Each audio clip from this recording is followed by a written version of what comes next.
আমার ফোনের চার্জ শেষ হয়ে গেছে, দেখি সুলতান ভাইয়ের কাছে যাই, কোনো ব্যবস্থা হয় কিনা। আসেন ভাই, আসসালামু আলাইকুম। ভালো আছেন? আলহামদুলিল্লাহ। এই যে একটু প্রবলেম নিয়ে আসছিলাম, আমার ফোনে তো চার্জ নেই।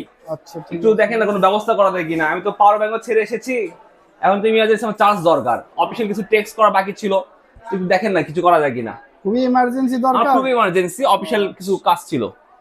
আচ্ছা, ঠিক আছে, আমি তো পাওয়ার ব্যাংক নিয়ে আসিনি, নতুন একটা ফোন কিনছি আচ্ছা কিছুদিন আচ্ছা। আগে। রিয়েলমির নতুন phone, Realme C85 Pro। C85 Pro। হ্যাঁ, এটাতে আচ্ছা, আমার ব্যাটারি আছে 7000 mAh 7000 ব্যাটারি। এবং এটাতে আপনি রিভার্স চার্জিং সুবিধাও পাচ্ছেন, যার কারণে রিভার্স চার্জিং বলতে এটা কি পাওয়ার ব্যাংকের কাজ করবে? এটা পাওয়ার ব্যাংকের কাজ করবে। এটা আর আপনার এক্সট্রা ভাবে পাওয়ার ব্যাংক ক্যারি করার কোনো প্রয়োজন নাই। আপনি এটা দিয়ে যে কোনো ডিভাইসে চার্জ দিতে পারবেন। এই যে চার্জ হচ্ছে, দেখেন। বাহ, এটা তো ফোন প্লাস পাওয়ার ব্যাংক দুটো হয়ে কাজ করলো। এটা হ্যাঁ। মডেল কি বললেন?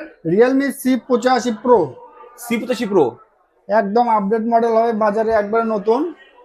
7000 mAh ব্যাটারি, সাথে রিভার্স চার্জিং সুবিধা থাকছে। সবাই রিয়েলমির সাথে থাকুন।